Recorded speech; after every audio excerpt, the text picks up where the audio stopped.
Money laundering মামলা, সেই মামলায় তদন্তকালীন অবস্থায় দেখা গেছে যে এনায়েত করিম উনি সম্পৃক্ত আছেন। 11,34,00,000 টাকা বিদেশে পাচার করার বিষয়ে তার সম্পৃক্ততা পাওয়া গেছে।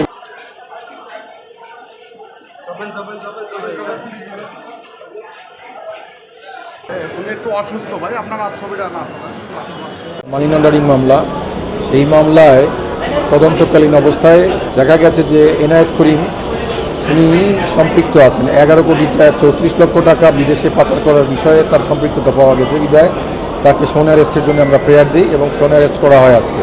এক্সট্রিম মশার কয়েল প্ল্যান্ট ফাইবার দিয়ে তৈরি, তাই সহজে ভাঙে না, সুগন্ধিযুক্ত ও নিরবিচ্ছিন্নভাবে জ্বলে। ডেঙ্গু, চিকুনগুনিয়া বাহি সহ যে কোনো মশার বিরুদ্ধে দেয় এক্সট্রিম সুরক্ষা।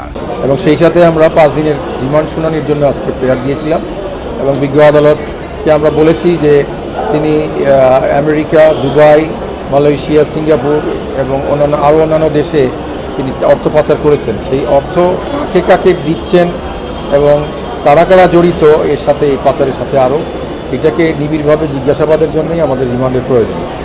এবং আমাদের শুনানি শেষে তিনি সন্তুষ্ট হয়ে রিমান্ড মঞ্জুর করেছেন। 5 দিনের জায়গায় আমাদের 4 দিনের রিমান্ড মঞ্জুর করেছেন। শুনানিকালেই উনি অসুস্থতা কারণে হঠাৎ করেই বলছিলেন যে খারাপ লাগছে, তারপরে তাকে উঠিয়ে বিজ্ঞ আদালত আদেশ দিয়েছেন যে নিয়ারেস্ট যে মেডিকেল চেক আপ করার ব্যবস্থা আছে, পুলিশকে আদেশ দিয়েছেন যে তারা যেন যথাযথ ব্যবস্থা গ্রহণ করে।